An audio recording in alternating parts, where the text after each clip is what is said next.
You know that feeling, right? That very specific mix of excitement and, well, just nerves when you're about to start something really new. Maybe it's a big presentation or, walking into a new job. Or for a lot of us, maybe it was that very first day of university.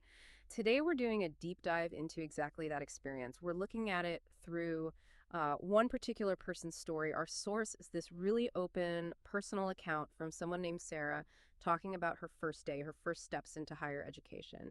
And our mission really is to kind of unpack her story. We want to pull out the emotions, the practical hurdles, and those moments where things clicked for her. Hopefully, it offers some useful insights for for anyone facing a big new start. So let's get into it. Okay, let's unpack this. What strikes me right away is just the roller coaster Sarah was on before the day even started. Oh, definitely. It's quite remarkable, isn't it? That whole pre-event feeling, that mix of excitement and worry. It's a very standard psychological thing when facing novelty. Our brains are just sort of wired to see new stuff as both, potential good things and potential threats. Yeah. And all that waiting, the anticipation, hearing stories from friends and siblings like Sarah did, it all builds up this, psychologists sometimes call it anticipatory anxiety, Hmm. which weirdly can make you more curious and more nervous at the same time. And Sarah really felt that. She used words like excited, nervous, happy, and a little scared. Called it a big moment, especially after waiting, many months after high school. That mix she described, curious and anxious, I think that really nails it for a lot of people. Mm-hmm. She even said she could hardly sleep the night before, just thinking about it all. And you see it in her actions too, right? Getting ready that morning, very meticulous, wearing new clothes she'd picked out ages ago, packing her bag carefully, notebook, pens, water bottle, and some snacks. Very organized. Exactly. And that careful preparation, it's actually a coping mechanism. It's a way to feel some control when everything else feels, well, uncertain. And linking this to the bigger picture, that external support she got, like from her parents, that's a crucial anchor. Right. Her parents wished me good luck and gave me some advice. Yeah, telling her to be confident, make friends, and focus on learning, things like that. Which she said gave me courage. And it really does. That kind of simple, positive advice, it can genuinely lower the feeling of threat and, boost your confidence that you can actually handle it. Makes the first step feel less huge. Okay, so she's got the advice, the perfectly packed bag.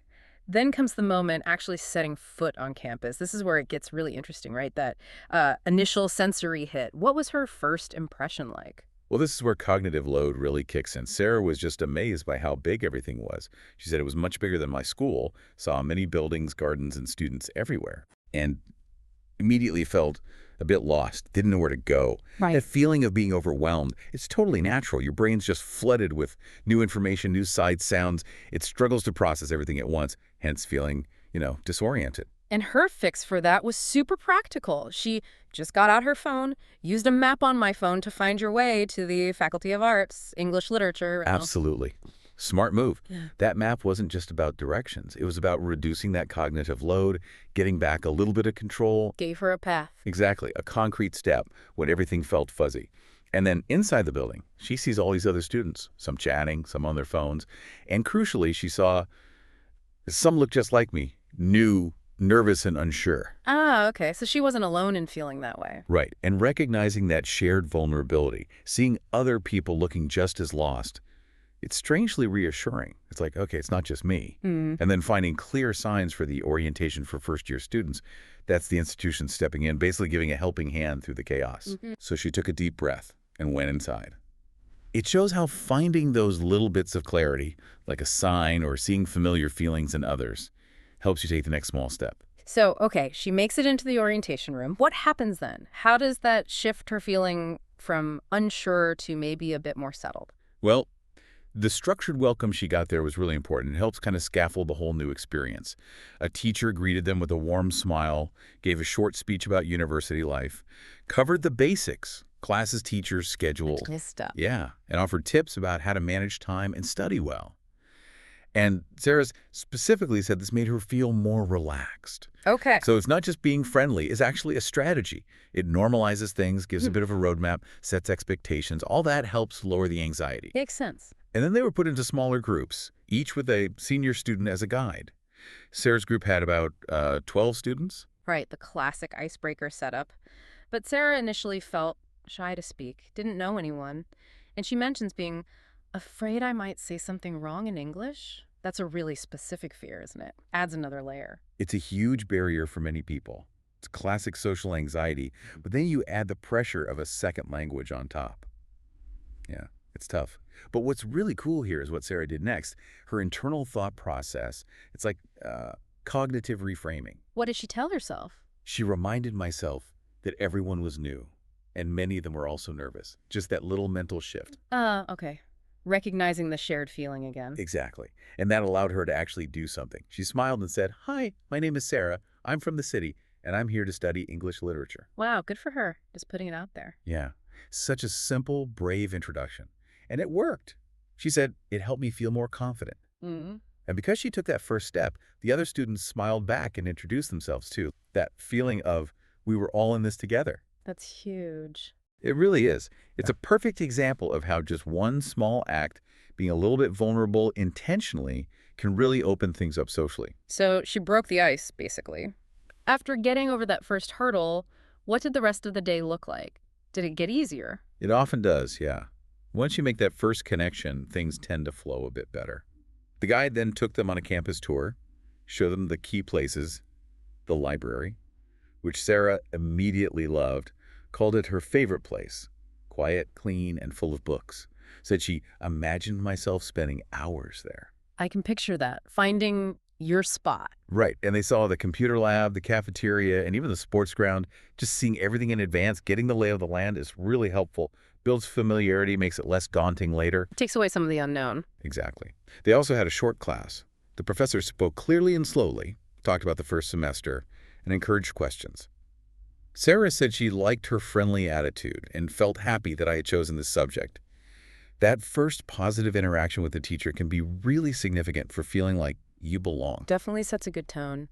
And then you mentioned the cafeteria, lunchtime. Was that the real social breakthrough moment? Did she click with anyone? It seems like it was. It raises that question, doesn't it? How important are those casual, unplanned moments?